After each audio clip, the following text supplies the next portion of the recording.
Hi, my name is Lily. I'm 14 and this summer I got baptized on July 20th. A big thing in my life is I've always had a relationship with God. When I was little, I used to always tell my mom that God was calling me to be a doctor for little kids who couldn't afford anything. A big thing in my life was when my parents got a divorce, and I was going through a very dark time. God, I usually don't cry. It was dark, and I was experiencing withdrawals. I wasn't praying a lot anymore, and I wasn't talking about God a lot. My mom had Bible study, she had Bible study books, and she just wanted to keep our relationship. And then she met my stepdad, and we started going to Harvest Baptist Church, and I liked it. I just didn't have a connection with the youth. I was always scared to put myself out there, and whenever Michael, my stepdad, came back from Cursillo, he met these people, and he knew all these pastors from different churches. Someone that he met from Cursillo invited us to the bridge, and I didn't know this church existed. I didn't know what the Methodist faith was, and I just had no idea. So one day they picked me up from a birthday party, and we came to the bridge. Miss Gretchen was outside the door, and she was just welcoming me. I'll never forget this because she was in this gorgeous blue dress, and she had this blue mascara on, and you could see God in her. And she walks up to me, and she's like, "Hi, welcome to the bridge. Do you want to come sit with us today?" And I was like, I don't know, because I was scared. I didn't know where I was. And then whenever I came to sit down with my mom because I was really scared. I didn't know who any of these people were. I didn't know their names. I didn't know what school they went to, and I was just scared.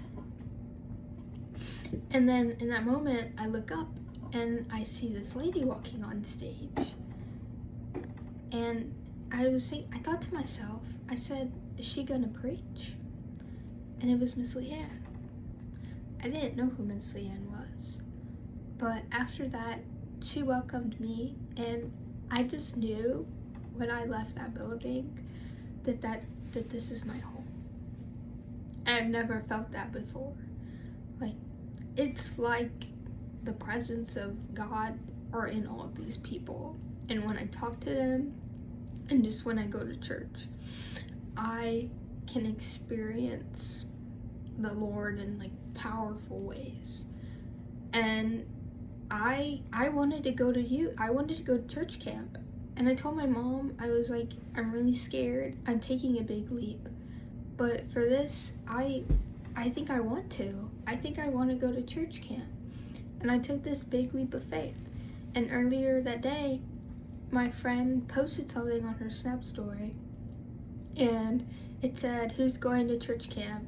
Who want to go?" And I was excited because I didn't want to be alone. So I brought Harper Cron with me, and we showed up the day we left. The day we left, we showed up. We didn't know anybody, and they were just nice and welcoming. And when we left church camp after that week, it's like I knew they were my family. They treated me like a sister, and I loved them for that. We cried together. Eric cried. Probably not supposed to say that, but Eric cried. And I hugged everybody, and it was just like home. The church is my home, the youth is my home. And these people, they brought me closer to God. This summer was the closest I've ever been to Him. I can't wait to go back. But a big thing, the theme was all in. And I kept getting asked if I was gonna get baptized. And before I left, my mom said, "It's okay if you get baptized." And I wasn't thinking about getting baptized. I had no idea what I wanted to do with my life. But I I was really thinking about it the day that we left. I was like, dang, I kind of wanted to get baptized. So whenever I came home, I heard about how our church was getting consecrated, and they were bringing up baptisms. And then my mom asked me, Miss Gretchen asked me, and I wrote down on a piece of paper. I told my mom, I was like, I think I want to get baptized. And my mom was really happy. But when the reason I knew I wanted to get baptized is because I know that when you get baptized, you're going to be with God forever, and you're going to be all in with him.